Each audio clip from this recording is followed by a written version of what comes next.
आज देश की राजनीति में एक नया नाम चर्चाओं की सूरत बन चुका है, नितिन नवीन, जिन्हें भारतीय जनता पार्टी ने राष्ट्रीय अध्यक्ष के रूप में चुना। यह बदलाव केवल एक नई नियुक्ति नहीं, बल्कि बीजेपी में युवा नेतृत्व के उभरते युग का प्रतीक माना जा रहा है। दुनिया की सबसे बड़ी पार्टी भारतीय जनता पार्टी में आज से नवीन युग की शुरुआत हुई है। ऐसा कहना गलत इसलिए नहीं होगा क्योंकि सिर्फ 45 साल की उम्र में उन्हें भारतीय जनता पार्टी का राष्ट्रीय अध्यक्ष चुना गया। वह बिहार में 5 बार के विधायक चुने जा चुके। पार्टी के शीर्ष पद के लिए एकमात्र उम्मीदवार थे। बीजेपी मुख्यालय में मंगलवार को नितिन नवीन के राष्ट्रीय अध्यक्ष के रूप में चयन का आधिकारिक ऐलान किया गया। इस कार्यक्रम में प्रधानमंत्री नरेंद्र मोदी, अमित शाह समेत बीजेपी के वरिष्ठ नेता, साथ ही बीजेपी शासित राज्यों के मुख्यमंत्री और प्रदेश अध्यक्ष भी शामिल हुए। दरअसल नितिन नवीन को भाजपा का 12वां राष्ट्रीय अध्यक्ष चुन लिया गया। आज बीजेपी के मुख्यालय में उनके नाम का आधिकारिक ऐलान किया गया। नितिन नवीन बीजेपी के सबसे युवा राष्ट्रीय अध्यक्ष हैं, जिनकी उम्र 45 साल है। इस अवसर पर पीएम मोदी सहित बीजेपी के कई नेता मंच पर मौजूद रहे। पीएम मोदी ने नितिन नवीन को बधाई भी दी। इस मौके पर पीएम मोदी ने कहा कि नितिन नवीन जी को दुनिया की सबसे बड़े राजनीतिक दल का अध्यक्ष चुने जाने पर बहुत बहुत शुभकामनाएं देता हूँ।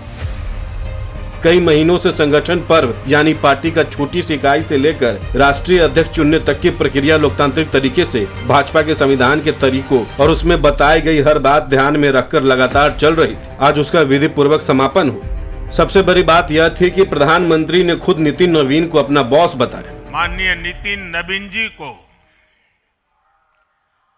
दुनिया के सबसे बड़े राजनीतिक दल का अध्यक्ष चुने जाने पर बहुत बहुत बधाई देता हूं, बहुत बहुत शुभकामनाएं देता हूं। और जब बात पार्टी के विषयों को आती है, तब माननीय नितिन नवीन जी,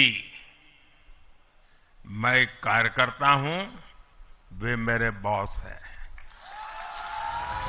बीजेपी के 45 साल के राजनीतिक सफर में सबसे पहली पार्टी की कमान अटल बिहारी वाजपेयी ने संभाली और अब नितिन नवीन के हाथों में संगठन की कमान सौंपी गई। बीजेपी के सियासी इतिहास में अटल बिहारी वाजपेयी से लेकर लाल कृष्ण आडवाणी और मुरली मनोहर जोशी जैसे नेता पार्टी की कमान संभाल चुके हैं, लेकिन सबसे कम उम्र के अध्यक्ष की बात हो तो वो नितिन नवीन बन चुके। नवीन की नियुक्ति केवल शीर्ष नेतृत्व के बीच विचारधारा की समानता सुनिश्चित करने के लिए नहीं है। 45 वर्ष की उम्र के बावजूद उनके पास लगभग 2 दशक का संगठन में काम करने का अनुभव है। वे बिहार में पार्टी के युवा संगठन से शुरुआत करके चुनावी जिम्मेदारियों को निभाते हुए आगे बढ़े। इनमें एक अहम काम छत्तीसगढ़ में कांग्रेस को पीछे कर बीजेपी को राज्य में सत्ता में वापस लाना भी शामिल। वे 5 बार विधायक रह चुके। उन्हें मंत्री के रूप में भी अनुभव। उन्होंने बिहार में कानून, रोडवेज और शहरी विकास विभागों की जिम्मेदारियां संभाली। पार्टी स्तर पर उनके अनुभव में बीजेपी के युवा संगठन, भारतीय जनता युवा मोर्चा के राष्ट्रीय महासचिव और संगठन के बिहार इकाई के अध्यक्ष के पद शामिल।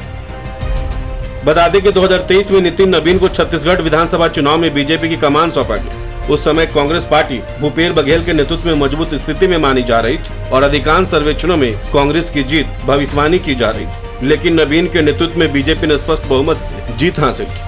राजनीतिक विश्लेषकों ने इसके पीछे व्यापक कार्य योजना, संगठन का काम और सूक्ष्म स्तर पर समन्वय को सफलता का कारण बताया। दरअसल नितिन नवीन का जन्म 23 मई 1980 को रांची में हुआ। उनके पिता स्वर्गीय नवीन किशोर प्रसाद सिन्हा बिहार भाजपा के वरिष्ठ नेताओं में शामिल रहे और विधायक के रूप में भी उन्होंने अपनी पहचान बनाई। राजनीतिक माहौल में पले बढ़े नितिन नवीन ने बचपन से ही सार्वजनिक जीवन को नजदीक से देखा।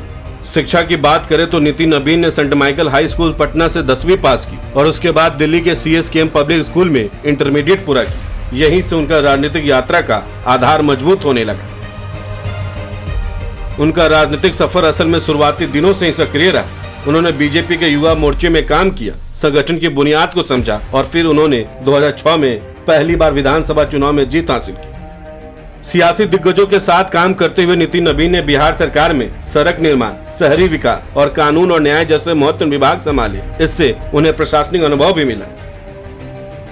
आपको बता दें कि नितिन नवीन की छवि ग्राउंड वर्कर की और उनकी संगठन में मजबूत पकड़ है। वह 5 बार के विधायक रह चुके।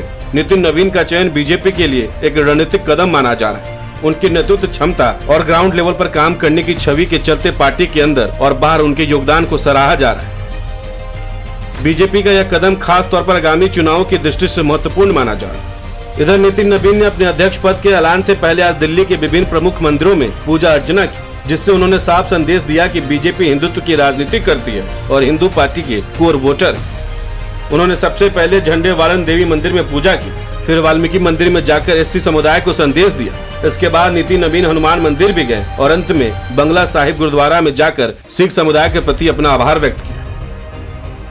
वहीं केंद्रीय गृह मंत्रालय ने भारतीय जनता पार्टी के नए राष्ट्रीय अध्यक्ष नितिन नवीन को जेड कैटेगरी की सुरक्षा मुहैया कराई। एमएचए सूत्रों के मुताबिक यह सुरक्षा कुछ दिन पहले ही प्रदान की गई। नितिन नवीन की सुरक्षा की जिम्मेदारी अब केंद्रीय रिजर्व पुलिस बल के विशेष रूप से प्रशिक्षित कमांडो संभाली। गौरतलब हो कि आज से ठीक 6 साल पहले यानी 20 जनवरी 2020 को जेपी नड्डा को बीजेपी का राष्ट्रीय अध्यक्ष बनाया गया था। अब 2026 में बीजेपी को नया अध्यक्ष मिला है। यह समय बीजेपी के लिए महत्वपूर्ण है, खासकर असम, बंगाल, केरल और तमिलनाडु जैसे राज्यों में चुनावों के मद्देनजर, जहां पार्टी को बड़ी चुनौती का सामना करना है। आज नितिन नवीन सिर्फ एक अध्यक्ष नहीं बल्कि बीजेपी के नवीन युग का प्रतीक बनकर सामने आए। वह जो पार्टी की युवा शक्ति और नई सोच को राष्ट्रीय मंच पर ले जा रहे हैं। राजनीति में बदलाव का कदम पार्टी के लिए एक नए दौर की शुरुआत भी माना जा रहा है, खासकर 2029 के आम चुनाव को ध्यान में रखते हुए। नितिन नवीन की युवा ऊर्जा और संगठन में अनुभव को पार्टी की लंबी रणनीति का हिस्सा बता रही है। कुल मिलाकर बीजेपी का यह फैसला केवल एक नेतृत्व परिवर्तन नहीं बल्कि एक सांकेतिक बदलाव भी, जहां पार्टी ने युवा, अनुभवशील और जमीनी स्तर पर मजबूत नेता को शीर्ष पर चुना। इस खबर में फिलहाल इतना ही। वीडियो देखने के लिए आपका बहुत बहुत शुक्रिया।